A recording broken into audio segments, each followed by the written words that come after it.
This is a video for AQA Further Pure, second order differential equations 1, homogeneous equations, 1.4, finding particular solutions given boundary conditions.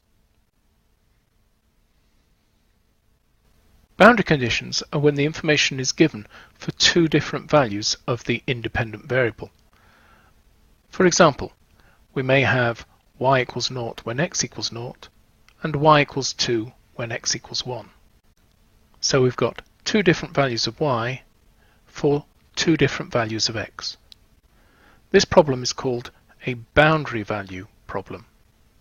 Let's find the particular solution for this differential equation when y equals 0, x equals 0, and when y equals 2, when x equals 1. We've seen this differential equation before, and in fact the general solution has been given for us here.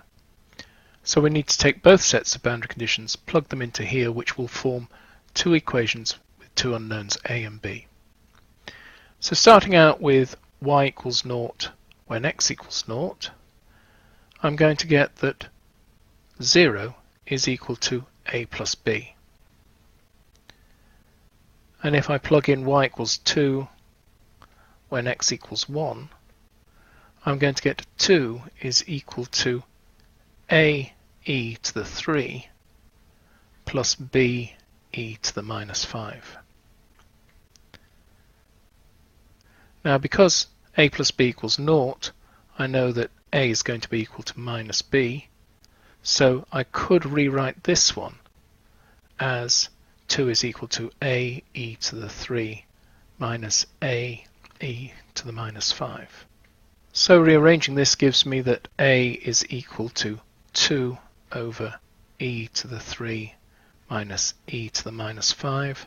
And if I times top and bottom by e to the 5, I'm going to get that a is equal to 2e to the 5 over e to the 8 minus 1.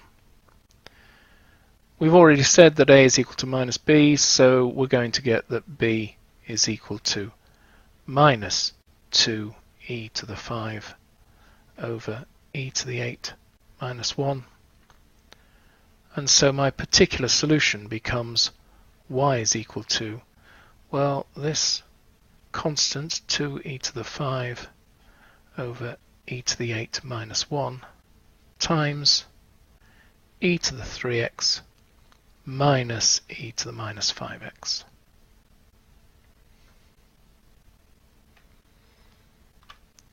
And there's that written up neatly. You can see here I've used each set of boundary conditions to give me my two equations. So combining those two equations and working it through, I can get a value for a and consequently a value for b, and there's my particular solution at the end. So if we look at a plot for this solution curve, that's the curve that we've plotted over here. We can see that it goes through the point 0, 0, in other words y equals 0 when x equals 0. It also goes through the point 1, 2, and that's y equals 2 when x equals 1. So two distinct pieces of information, because they have fixed 2 points on the curve, have uniquely defined which of the curves we want out of the family, and therefore this is our particular solution. The next video in this sequence is 1.5, auxiliary equation with repeated roots.